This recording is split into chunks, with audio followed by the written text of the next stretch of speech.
Good morning everyone. और हमने already exercise 2.1 2.2 complete कर लिया था।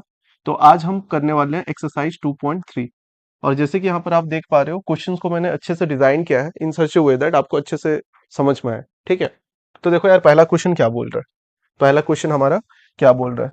बहुत इजी सा कॉन्सेप्ट है, बहुत इजी है और बहुत जल्दी ये एक्सरसाइज कंप्लीट हो जाएगा। देखो, a student has 500 in her saving bank account. तो यहाँ पर एक स्टूडेंट है, मान लो इसका नाम गीता है, लेट से। ठीक है, इसका नाम क्या है, गीता। और उसका सेविंग कितना है, 500 रुपीज है, मतलब 500 रुपीज उसका सेविंग है। ये क्लियर है क्या? 500 रुपीज यहाँ पे उसका सेविंग है। अब देखो यहाँ पे she gets 150 every month as a pocket money. तो उसको हर मंथ, ये फर्स्ट मंथ हो गया, फिर सेकेंड मंथ हो गया। ठीक है, इस तरह से हर मंथ उसको कितना मिलता है, 150 रुपीज मिलते हैं। 150 रुपीज मिलते हैं। ठीक है, समझ में आया। उसको हर महीना 150 रुपए मिलता है एज पॉकेट मनी, और उसके पास टोटल सेविंग्स 500 है। Okay, how much money will see have eight the end of the every month from the second month. तो देखो, and of the every month, जब मंथ खत्म होगा, एंड मंथ में उसके पास कितने पैसे बचेंगे। और ये हम कहां से स्टार्ट करेंगे, सेकेंड मंथ से स्टार्ट करेंगे, सेकेंड मंथ ऑनवर्ड्स। मतलब ये पहला मंथ को हम छोड़ देंगे और सेकेंड मंथ से एंड मंथ तक हम कैलकुलेट करेंगे। और इसको क्या करना है, find a linear expression to represent the amount she will have in the nth month. ठीक है, अब इसको देख के, ये जो मतलब कैलकुलेशन है उसको देख के, हम nth मंथ के लिए जो होगा, nth मंथ मतलब हमको पता नहीं अप टू कितना मंथ, तो nth मंथ के लिए हम एक जनरल लीनियर एक्सप्रेशंस को निकालेंगे। आई होप तुमको समझ में आ गया। ठीक है, क्वेश्चन समझ में आ गया। तो चलो इसको सॉल्व करते हैं। देखो, तो यहाँ पे ऑलरेडी सॉल्यूशन है, यहाँ पे जैसे देख पा रहे हो, यहाँ पे ये हमारा निकलेगा। तो क्या होगा, देखो, अमाउंट हम लिखेंगे पहले। अमाउंट, सेविंग कितना है हमारे पास, सेविंग कितना है उसके पास, सेविंग है 500 रुपीज। ठीक है, 500 रुपीज। फर्स्ट मंथ में उसको कितना मिलेगा, फर्स्ट मंथ में उसको मिलेगा 150 रुपीज। तो ये प्लस हो गया। तो पहले मंथ में उसके पास कितना है, फर्स्ट मंथ में उसके पास होगा 500 प्लस 150 रुपीज। समझ में आया, 500 प्लस 150 रुपीज। इसको अगर ऐड करें तो ये हो जाएगा 650। ये कितना हो जाएगा, 650 रुपीज। सिमिलरली सेकेंड मंथ में क्या होगा, सेकेंड मंथ में होगा 500 प्लस 150 जो कि पहले महीना का सेविंग था, प्लस 150 जो कि सेकेंड महीना का सेविंग है। मतलब ये क्या है, ये है 650 प्लस 150। मतलब देखो यहाँ पे ये जो 150 प्लस 150 है, इसको हम लिख सकते हैं 2 इंटू 150, 2 इंटू 150 लिख सकते हैं ना यहाँ पे। तो ये क्या हो जाएगा, सेकेंड मंथ के लिए अगर मैं लिखूं, सेकेंड मंथ के लिए अगर इनडायरेक्टली मैं लिखूं, तो ये हो जाएगा 500 प्लस 2 इंटू 150। हो जाएगा ना, ये इजीली हो जाएगा आराम से। ये सेकंड मंथ के लिए। सिमिलरली अगर मैं थर्ड मंथ के लिए लिखूं, देखो, अगर मैं थर्ड मंथ के लिए लिखूं, थर्ड मंथ के लिए, तो थर्ड मंथ के लिए क्या होगा, 500 जो कि इनिशियली जो सेविंग था, प्लस पहले मंथ का 150, प्लस सेकेंड मंथ का 150, प्लस थर्ड मंथ का 150। तो ये तीनों 150 150 150 जो ऐड हो रहा है, इसको हम लिख सकते हैं 500 प्लस 3 टाइम्स 150। समझ में आ गया। तो देखो, जितना मंथ का हम निकाल रहे हैं उतना यहाँ पर क्या हो रहा है, नंबर मल्टीप्लाई हो रहा है। मैं पहले मंथ का निकालूंगा तो 1 इंटू 150, तो 150 हो गया इट सेल्फ। सेकेंड मंथ का निकाल रहा हूं तो 2 इंटू 150, जैसे यहाँ पर अभी हमने निकाला था सेकेंड मंथ का। देखो, एक सेकेंड। ठीक है, सेकेंड मंथ का हमने निकाला था यहाँ पे। अरे हाँ, उसके बाद देखो, ये सेकंड मंथ का निकाला था 2 इंटू 150। वैसे ही थर्ड मंथ का जब निकाल रहे हैं, ये हो रहा है 3 इंटू 150। फोर्थ मंथ का वैसे ही क्या होगा, डायरेक्टली हम लिख सकते हैं। फोर मंथ का क्या होगा, फोर मंथ का होगा 500 प्लस 4 इंटू 150। हमको क्वेश्चन किसके लिए पूछा है, क्वेश्चन हमको किसके लिए पूछा है, देखो यहाँ पे एन मंथ के लिए, nth मंथ। nth मंथ मतलब हमको पता नहीं, nth नंबर ऑफ मंथ, जो भी हो सकता है इनका वैल्यू। तो ये इसका वैल्यू क्या हो जाएगा, इसका वैल्यू हो जाएगा, देखो यहाँ पे सिंपल सा, अब for nth month, nth month के लिए क्या होगा, लेट से nth मंथ के लिए जो सेविंग है उसको ए हम ले लेते हैं, टोटल अमाउंट। तो हम लिख सकते हैं 500 रुपीज जो कि इनिशियल अमाउंट था, उसके साथ हम प्लस करेंगे किसको, n टाइम्स 150 को, n टाइम्स 150 को। ये क्यों कर रहे हैं? n is for n number of month, और हर महीना हमको कितना मिल रहा है? 150 rupees as a what, as a what, as a what, as a pocket money. ठीक है, समझ में आया? एज पॉकेट मनी हमको 150 रुपीज मिल रहा है, n महीने के लिए होगा n इंटू 150 प्लस 500 जो कि हमारा पहले से सेविंग था। आई होप ये क्वेश्चन तुमको बहुत आसानी से समझ में आ गया होगा। मैं फिर से थोड़ा रिवाइज कर दे रहा हूं, अगर तुमको समझ में ना आया तो बहुत अच्छी तरह से समझ में आएगा। और जिसको ये रिवीजन नहीं देखना थोड़ा स्किप मारो। ठीक है, देखो सेविंग था 500 रुपीज, पहले मंथ में 150 हमको मिला। ठीक है, तो दोनों को ऐड करेंगे तो 650 होगा। सिमिलरली सेकंड महीने में 500 रुपीज और 150 प्लस 150, पहले महीने का 150, दूसरे महीने का 150। फिर तीसरे महीने में क्या होगा? 150 150 150 तीन बार ऐड हो रहा होगा, तो हम लिख सकते हैं 3 इंटू 150। चौथे महीने के लिए 150 150 150 150 चार बार 150 होगा, तो उसको हम लिख सकते हैं 4 इंटू 150। इनिशियल सेविंग कितना था? 500। तो fourth, eight the end of fourth month हमारे पास कितने रुपए होंगे? 500 plus 4 into 150। So eight the end of the month हमारे पास n मंथ के लिए क्या होगा? Total amount 500 plus n into 150। I hope ये वाला क्वेश्चन तुमको समझ में आ गया। तो ये गीता जो थी, गीता ने, उसके इनिशियल सेविंग था 500, पहले मंथ में उसने 150 150 150 डॉट डॉट डॉट, जब n मंथ के लिए उसने सेविंग किया होगा तो टोटल अमाउंट उसके पास कितना होगा? 500 plus 150 into n। n is for the number of month. ठीक है, n नंबर ऑफ मंथ। बढ़ते हैं नेक्स्ट क्वेश्चन की तरफ, बढ़ते हैं नेक्स्ट क्वेश्चन की तरफ। देखो क्वेश्चन तुम्हारे सामने है। A rally start with 120 members each hour, 9 members drops। ठीक है, देखो 120 मेंबर का रैली है और हर घंटे पे 1 आवर में, पहला आवर में क्या हो रहा है? -9 हो रहा है, फिर कुछ बचेगा, फिर जो सेकंड आवर आ गया मतलब ये भी 1 आवर है, 1 आवर का इंटरवल भर मतलब सेकंड आवर, फिर थर्ड आवर, तो यहाँ पे -9 हो जाएगा जितना होगा, यहाँ पे -9 हो जाएगा। तो यहाँ पे क्या बोल रहा है? देखो find a linear expression to represent the number of the members at the end of the nth hour. nth hour में कितने घटेंगे? nth आवर में कितने घटेंगे? तो देखो अगर टोटल 120 है और यहाँ पे पहले 9 माइनस हो रहा है, पहला 9 माइनस हो रहा है, कितना आ रहा है यहाँ पे? रफ कैलकुलेट करते हैं, ये हो जाएगा 100 एंड कितना? 11, 111। तो इतने मेंबर्स बच गए।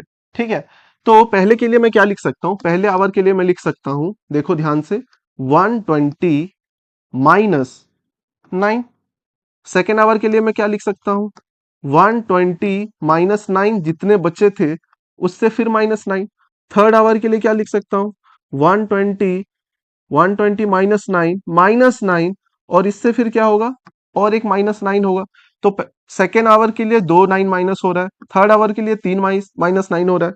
ठीक है, अगर फोर्थ आवर तक मैं आ जाऊं तो यहाँ पे 4 9 माइनस होगा 120 से, 120 -9 -9 -9 -9, 4 9।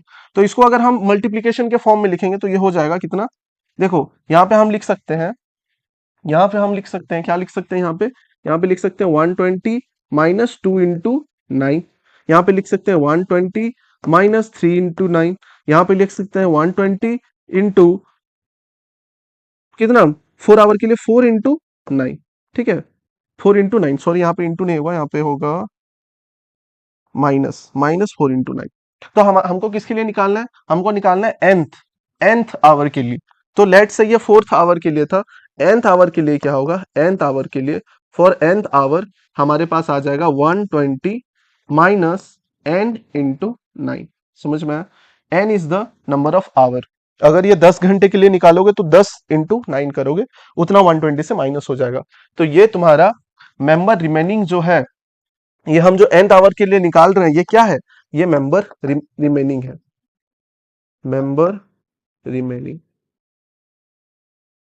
ठीक है, मेंबर रिमेनिंग हो गया 120 माइनस n इंटू 9, और 9 यहाँ पे ये ड्रॉप आउट जितने हो रहे हैं। उसके बाद देखो यार नेक्स्ट वाला क्वेश्चन, नेक्स्ट वाला क्वेश्चन क्या है? Suppose the length of a rectangle is 13 centimetre, find the area if the breadth is 12 centimetre, 10 centimetre and 8 centimetre. यहाँ पे एक रेक्टेंगल गिवन है, दिखाई दे रहा है सबको। उसके बाद देखो यहाँ पे लेंथ दिया है 13 सेंटीमीटर, यहाँ पे लेंथ कितना दिया है?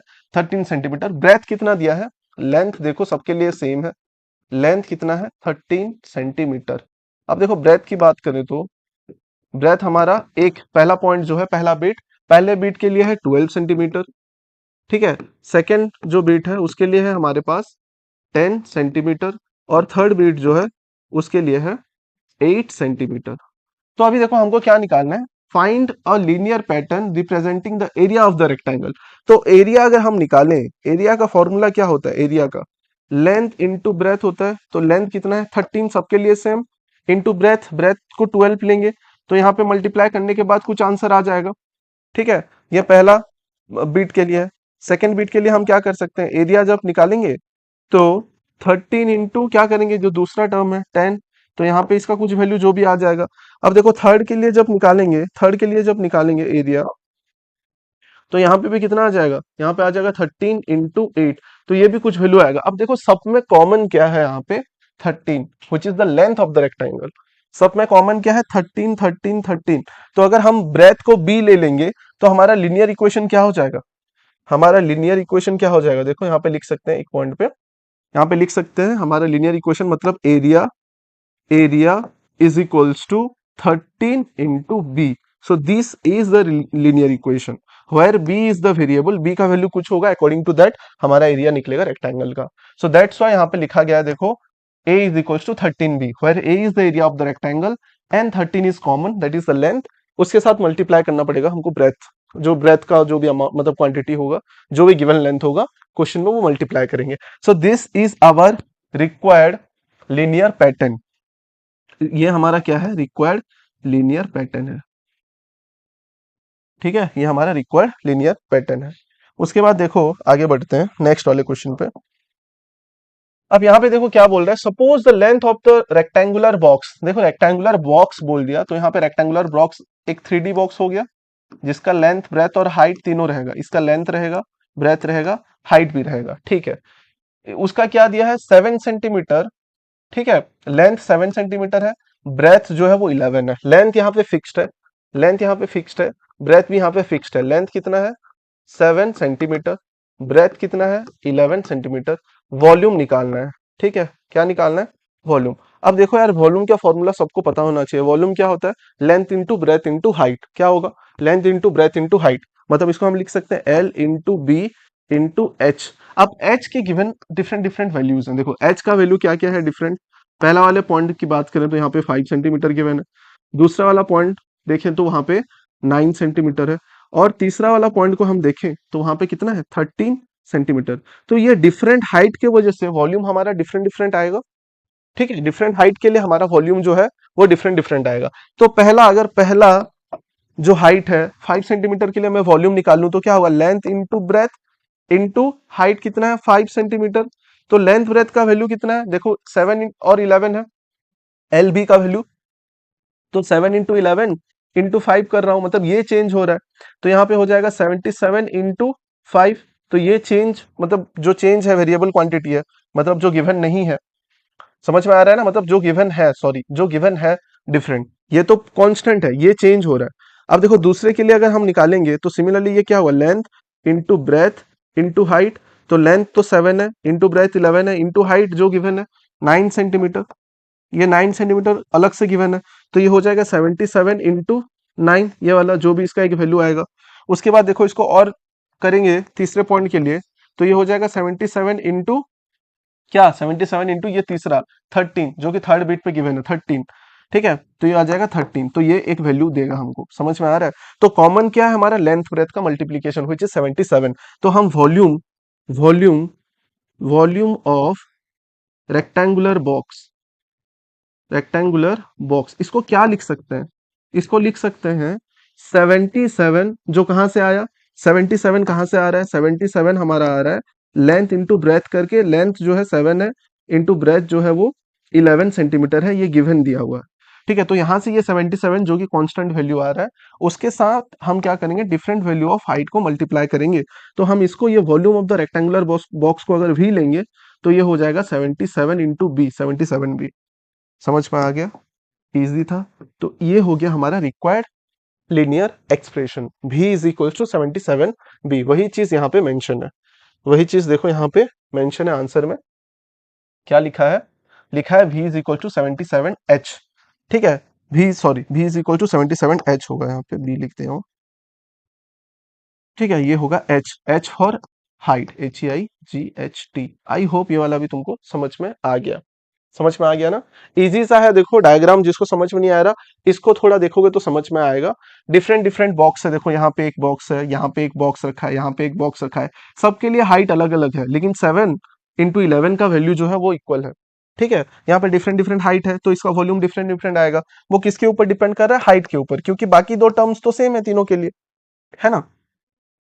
बढ़ते हैं नेक्स्ट क्वेश्चन की तरफ, which is the last question of this exercise and which is a very easy question। ठीक है, अभी तक अगर वो सब क्वेश्चंस कर लिए हो तो ये तो क्वेश्चन उससे भी इजी है।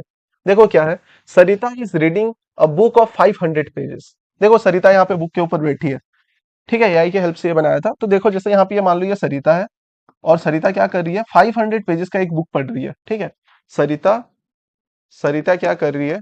500 पेजेस का एक बुक को पढ़ रही है। ठीक है, 500 पेजेस का एक बुक को पढ़ रही है। She reads 20 pages every day. Every day कितना? एवरी डे, हर एक दिन वो 20 पेज पढ़ती है। कितना पेज? 20 पेजेस। 20 पेज को वो पढ़ती है। अब क्या हो रहा है देखो, how many pages will left after 15 days, express this as a linear pattern. इसको हम एक लीनियर इक्वेशन में या फिर पैटर्न में उसको लिखेंगे। पैटर्न कैसे फॉर्म होगा, एक एक करके निकालेंगे, लास्ट में हमको पैटर्न मिलेगा। उतना देर से यही कर रहे हैं। तो देखो पहले दिन में क्या होगा, पहले दिन में क्या होगा, फर्स्ट डे में क्या होगा, क्वेश्चन क्या बोला है समझ में आया क्या? How many pages will left after 15 days, express दिन इन ए लीनियर पैटर्न। मतलब 15 दिन के बाद कितने पेजेस बच जाएंगे। हर एक दिन अगर वो 20 पेजेस पढ़ती है तो क्या होगा देखो, फर्स्ट डे में क्या होगा, 500 पेजेस में से 20 पेजेस उसने पढ़ लिए। सेकेंड डे क्या होगा, सेकेंड डे होगा 500 पेजेस में से उसने 20 माइनस, ये तो पहले दिन का था, और -20 होगा। थर्ड डे में क्या होगा, थर्ड डे में क्या होगा, थर्ड डे में होगा 500 -20 ये 2 दिन का था, माइनस और एक 20। मतलब देखो जैसे ही नंबर ऑफ डेज बढ़ते जा रहे हैं, जैसे ही नंबर ऑफ डेज बढ़ते जा रहे हैं, वैसे यहाँ पे -20 का वैल्यू भी बढ़ता जा रहा है। -20 का वैल्यू भी बढ़ता जा रहा है। यहाँ पर 2 था, यहाँ पर 3 था। यहाँ पर 3 क्यों आया? क्योंकि हम तीसरी डे की बात कर रहे हैं। यहाँ पर 2 क्यों आया? 2 -20 क्योंकि हम दूसरी डे की बात कर रहे हैं। यहाँ पर 1 क्यों है? Because we are talking about the first day. तो मान लो अभी यहाँ पर बोला है 15 डेज के लिए, तो 15 डेज के लिए क्या होगा यार, सीधा सा 15th डे मैं डायरेक्ट लिख सकता हूँ। 15th डे के लिए क्या होगा, 500 -15 इंटू 20। क्यों 15 इंटू 20 हुआ? 15 दिन के लिए 15 इंटू 20 होगा। पहले दिन के लिए 1 इंटू 20 हो रहा है माइनस। सेकेंड डे के लिए क्या हो रहा है, क्या हो रहा है, 2 इंटू 20, -2 इंटू 20, -3 इंटू 20। यहाँ क्या होगा, -15 इंटू 20, ये 15 दिन के लिए, 15th डे के लिए, 15 दिन के लिए, 15 दिन के बाद। अब इसको अगर मल्टीप्लाई करेंगे 15 दिन के बाद तो कितना हो जा रहा है देखो, 500 -15 टू ज़ा 30, तो 300। तो देखो कितना आ गया, 300 आ गया, 300 आ गया। तो बचा कितना पेजेस, 200। तो मतलब 15 दिन में उसने कितने पेजेस को पढ़े, 15 दिन में उसने कितने पेजेस को पढ़े, 15 दिन में उन्होंने उसने पढ़ा अप्रोक्सीमेटली, नहीं यहाँ पे 300 डायरेक्ट होगा। ठीक है, 300 पेजेस को उसने पढ़ा और 200 पेजेस बच गए, क्योंकि टोटल पेजेस थे 500 का।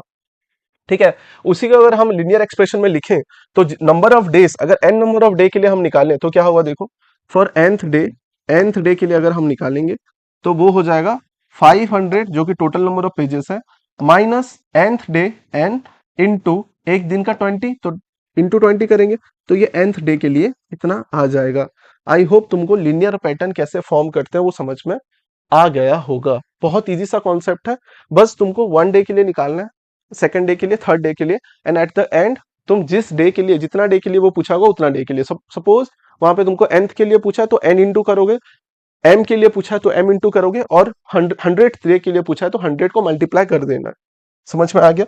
बहुत इजी सा कॉन्सेप्ट था। और इसी के साथ तुम्हारा एक्सरसाइज, तीनों एक्सरसाइज कंप्लीट हो जाता है लीनियर पॉलिनोमियल का। ठीक है, हम पढ़ रहे थे चैप्टर 2, हम पढ़ रहे थे चैप्टर 2, और यहाँ पे लीनियर पॉलिनोमियल जो था, लीनियर पॉलिनोमियल जो था, लीनियर पॉलिनोमियल का एक्सरसाइज 2.1 ये कंप्लीट हो चुका है, 2.2 भी कंप्लीट हो चुका है, 2.3 अभी कंप्लीट हुआ, उसके बाद बचेगा 2.4, देन 2.5 एंड 2.6, एंड जो भी है एंड ऑफ द चैप्टर वो सब भी कंप्लीट करेंगे। तो यार that's it for this video, मिलते हैं और एक लेक्चर, इसी तरह के लेक्चर के साथ। Till then bye and take care.